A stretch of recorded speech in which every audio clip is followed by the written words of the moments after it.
Ngopi, Ngobrol Pintar bersama dokter-dokter di RSUD Kabupaten Tangerang. Bersama saya Wulan dari staf Humas Rumah Sakit. Tema Ngopi kali ini berkaitan dengan peringatan Hari Jantung Anak Internasional Congenital Heart Disease Awareness Week 2023. Di mana kita ketahui penyakit jantung itu tidak hanya diderita oleh orang dewasa, tetapi anak-anak pun dapat menderita penyakit jantung. Dan untuk lebih jelasnya, kita akan membahas dengan dokter jantung langsung, Dr. Hari Mahathir Akif, SPJPPH. Beliau merupakan dokter spesialis jantung dan pembuluh darah di RSUD Kabupaten Tangerang. Mari kita bertemu dengan Dr. Hari. Baik dokter, selamat pagi. Selamat pagi. Bagaimana kabarnya dokter pada hari ini? Alhamdulillah baik. Iya, tema kali ini berkaitan dengan peringatan Hari Jantung Anak Internasional ya dok ya. Mungkin sebelum kita ke materi lebih lanjut, dokter bisa menyapa sahabat ngopi yang ada di rumah dok. Halo sahabat ngopi, semoga tema kali ini bisa menjadi tambahan ilmu pengetahuan untuk yang belum tahu, tapi juga bagi orang tua yang sudah memiliki anak-anak yang memiliki penyakit jantung bawaan juga bisa menjadi salah satu pedoman untuk menemani anaknya menjalani terapi dan juga menyiapkan masa depan terbaik untuk mereka. Baik dokter, ini mungkin kita langsung ke pembahasan materi ya dok ya. Ini ada beberapa pertanyaan. Sebetulnya penyakit jantung pada anak itu seperti apa? Penyakit jantung pada anak itu ternyata tidak sedikit, ternyata banyak. Di Indonesia itu 9 dari 1000 kelahiran atau mungkin 10 dari 1000 kelahiran anak Indonesia itu memiliki penyakit jantung bawaan. Dan setiap tahunnya 32.000 tambahan kasus penyakit jantung bawaan di Indonesia. Jadi cukup banyak sebenarnya. Kadang-kadang orang tua bertanya, dok yang penyakit seperti anak saya ini banyak atau baru kali ini? Gitu. Jawabannya adalah seperti itu, jawabannya cukup banyak ternyata di Indonesia. Apalagi seiring era 2014 mulai adanya BPJS, banyak pasien yang datang ke rumah sakit, makin banyak yang terdeteksi ternyata anak-anak itu terdiagnosis sakit jantung gitu. Ya. Jadi mungkin dengan eranya ada BPJS, adanya kesadaran masyarakat untuk lebih aware untuk memberobatkan anaknya. Iya. Dan penyakit jantung bawaan itu adalah penyakit jantung yang didapat anak ketika sejak dalam kandungan. Nah, sejak dalam perut ibu dia ada penyakit jantung, jadi dia sudah lahir dengan penyakit jantung. Lalu nih dok, untuk faktor-faktor apa saja dok yang mempengaruhi penyakit jantung pada anak? Oke. Jadi mungkin pertanyaannya apa yang bisa membuat anak kok bisa jadi sakit jantung bawaan gitu ya? Iya. Jadi kita itu tidak bisa menyalahkan salah satu faktor aja ketika kita menemukan seorang anak dengan penyakit jantung bawaan. Tapi memang ada beberapa faktor yang berpengaruh. Yang pertama adalah genetik, itu pastinya.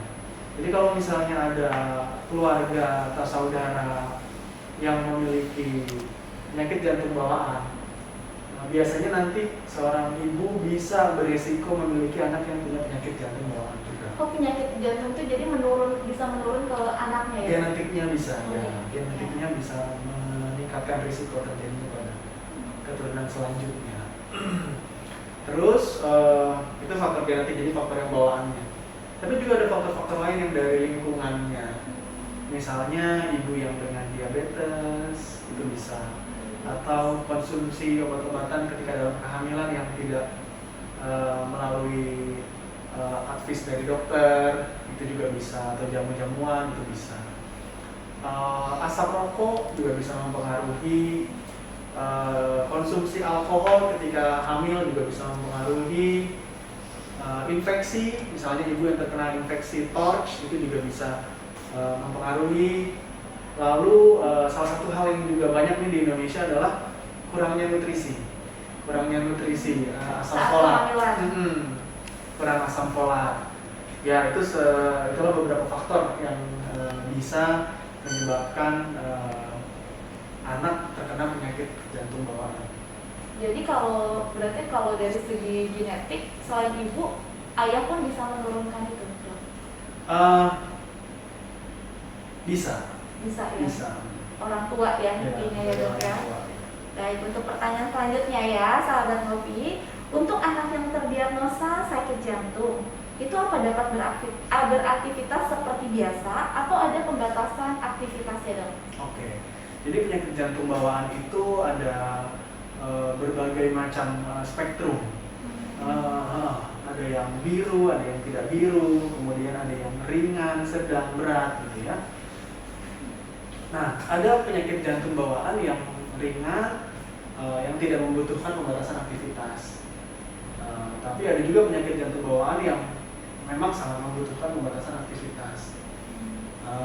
Tapi ada juga penyakit jantung bawaan yang jika sudah diperbaiki, jika sudah diobati, atau jika sudah ditutup lubangnya, atau sudah direkonstruksi misalnya jantungnya gitu, dioperasi, itu bisa orangnya bisa hidup seperti biasa karena sudah ada bukti-buktinya. Misalnya kalau kita ada contoh itu ada atlet snowboard Olimpiade Amerika.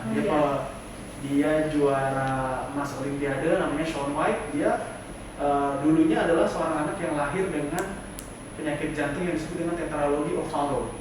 Itu salah satu penyakit jantung yang kompleks, tapi banyak terdiagnosis, banyak terjadi.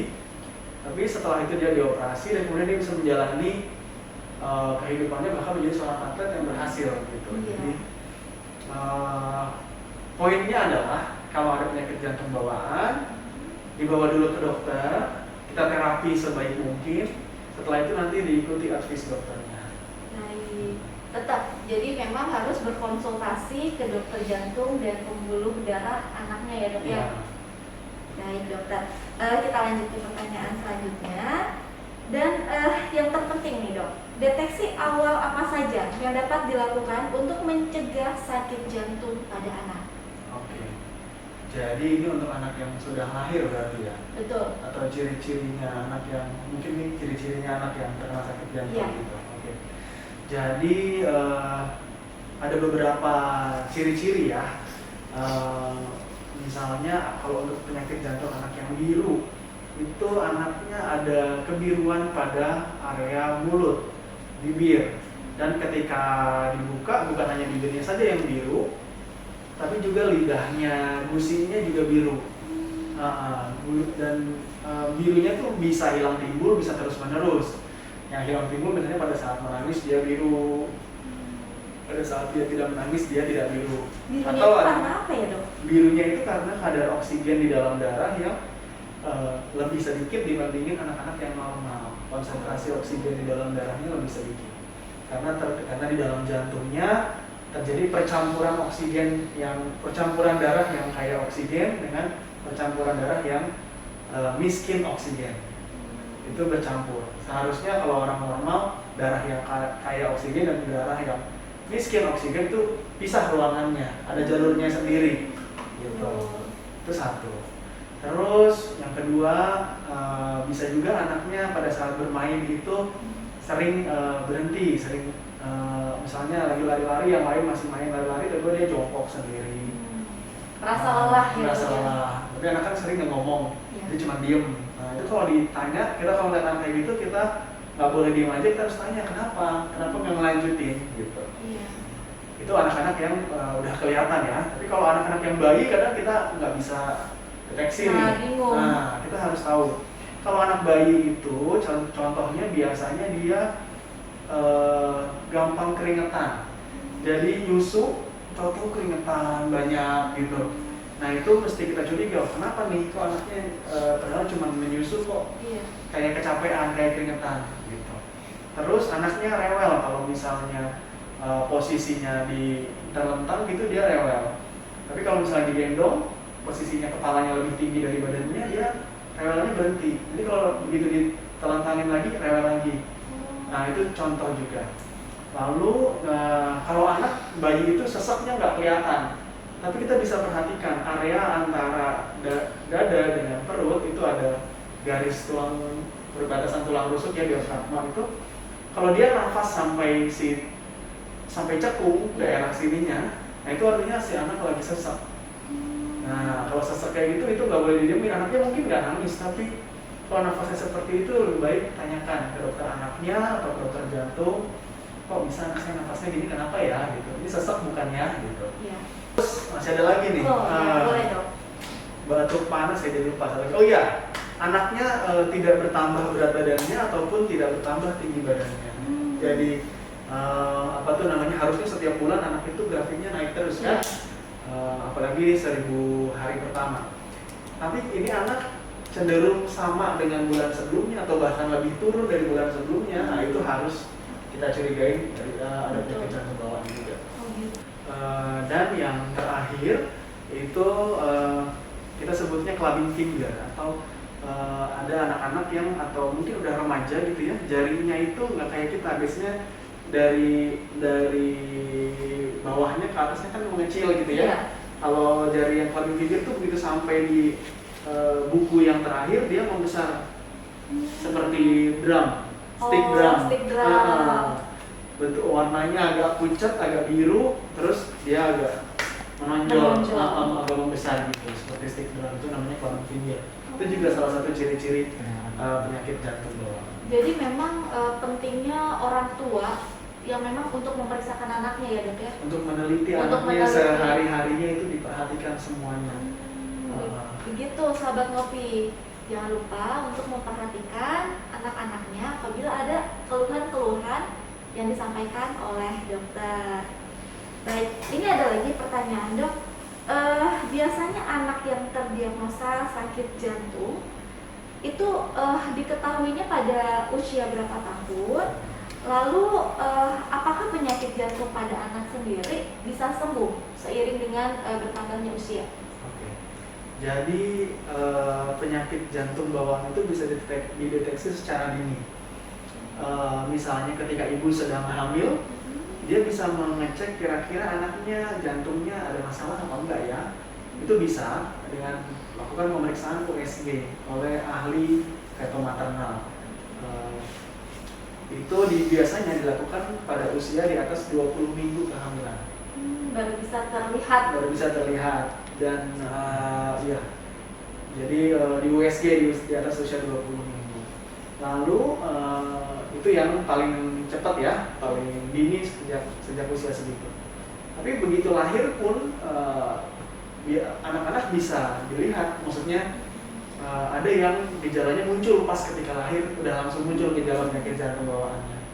Tapi ada juga penyakit jantung bawaan yang nggak terlihat apa-apa sampai nanti baru usia 20 tahun, usia 30 tahun muncul gejalanya, usia 40 tahun muncul gejalanya. Jadi penyakit jantung bawaan itu saking luasnya, ada yang bisa nggak terdeteksi sampai gede baru terdeteksi, baru ada keluhannya.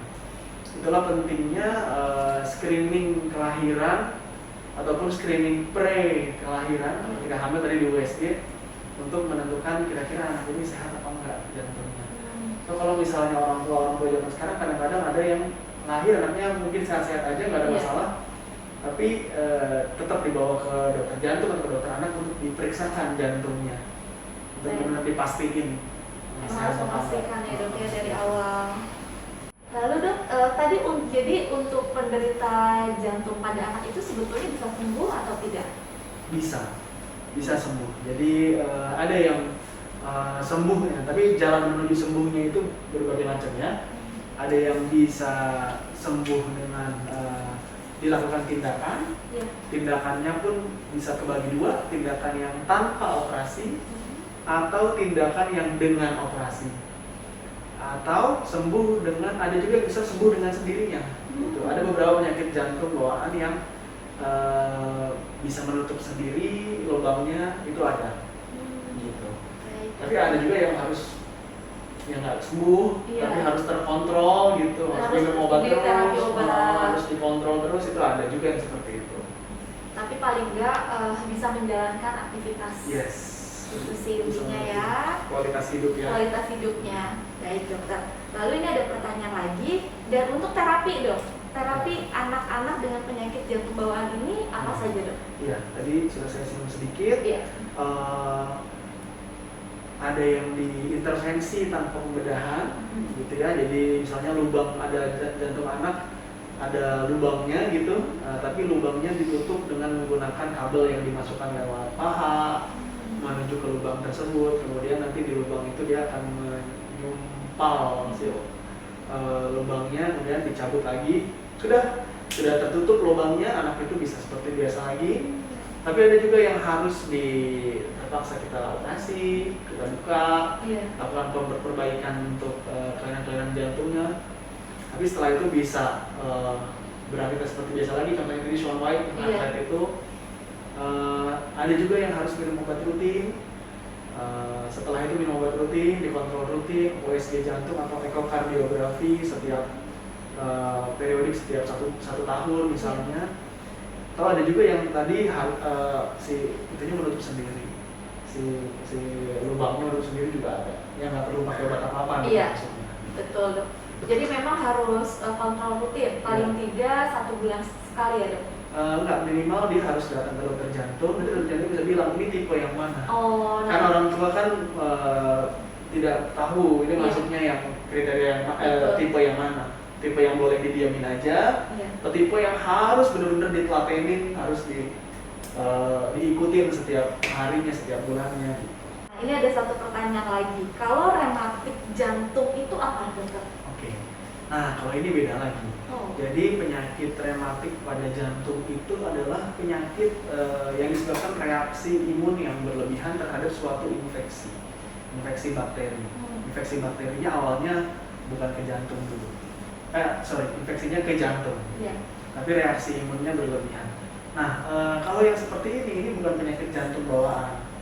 Nah, kalau yang seperti ini jantung anaknya sejak lahir normal-normal aja. Tapi karena faktor lingkungan, hidup di pemukiman yang biasanya pemukiman yang padat gitu, sehingga rentan terhadap infeksi bakteri ini, maka dia bisa terkena penyakit jantung rematik gitu. Nah, ini satu topik yang berbeda yang juga memang tidak bisa diremehkan sama orang tua. Sakit kayak batuk pilek, sakit gigi gitu, sakit tenggorokan itu nggak tuntas pengobatannya, harus dituntaskan karena itu bisa beresiko menjadi penyakit jantung rematik. Baik dokter, terima kasih penjelasannya nih. Untuk sahabat-sahabat Ngopi di Rumah, semoga penjelasan dari dokter Hari itu dapat bermanfaat ya dok ya. Dan ini untuk terakhir nih dok, dalam rangka peringatan Hari Jantung Anak Internasional, mungkin ada yang mau dokter sampaikan kepada orang tua yang anaknya terdiagnosa penyakit jantung. Oke. Jadi masa depan anak-anak itu ditentukan oleh orang tuanya, karena dia belum bisa mengambil keputusan, dia belum bisa melakukan pilihan-pilihan. Mendapati penyakit jantung bawaan pada anak itu bukan keinginannya mereka, tapi menterapinya, menata laksananya itu adalah tanggung jawab dari orang tuanya. Sehingga ketika kita memiliki anak yang dengan penyakit jantung bawaan ataupun anak yang sehat pun, kita harus mencermati setiap keputusan untuk anak-anak kita. Kita memiliki tanggung jawab besar, tanggung jawab penuh terhadap anak-anak kita, bukan tetangga, bukan Pak De Bude, bukan kakek nenek, tapi kita sebagai orang tua yang punya tanggung jawab penuh atas mereka. Sehingga kita jangan serahkan nasib anak-anak kita pada orang-orang lain hanya karena tetangga bilang ada begini begitu, Pak De Bude bilang ada begini begitu, lalu malah tidak menghiraukan apa yang sudah disarankan oleh dokter-dokternya. Itu penting sekali untuk orang tua untuk lebih berani, maksudnya lebih bisa membela anak-anaknya, dan memberikan tidak menutup pilihan solusi bagi mereka, bagi anak-anak yang sudah terkena sakit jantung hanya karena ada omongan-omongan orang lain. Kita tidak tahu anak itu besarnya menjadi apa. Siapa tahu itu anak kalau berhasil kita selamatkan, kita jaga baik-baik, besarnya jadi orang besar, jadi presiden, jadi penyanyi, karena ada penyanyi-penyanyi juga yang ternyata penyakit jantung bawaan, jadi gubernur seperti Arnold Schwarzenegger misalnya. Jadi tolong saya titip kepada setiap orang tua untuk sangat membela dan menjaga anak-anaknya memperhatikan mereka dengan baik dan telaten dengan mereka. Terima kasih dokter atas penjelasan yang telah dokter sampaikan dalam acara ngopi pada kali ini ya dok ya. Semoga apa yang telah dokter sampaikan itu dapat bermanfaat untuk kita semua. Dan untuk sahabat ngopi di rumah yang ingin berkonsultasi langsung dengan dokter jantung dan pembuluh darah di RSUD Kabupaten Tangerang, dapat datang langsung setiap hari Senin sampai dengan hari Jumat. Dan jangan lupa follow Instagram dan YouTube RSUD Kabupaten Tangerang, karena di sana ada edukasi serta layanan-layanan kami. Terima kasih sahabat ngopi atas perhatiannya. Salam sehat, kami ada untuk Anda.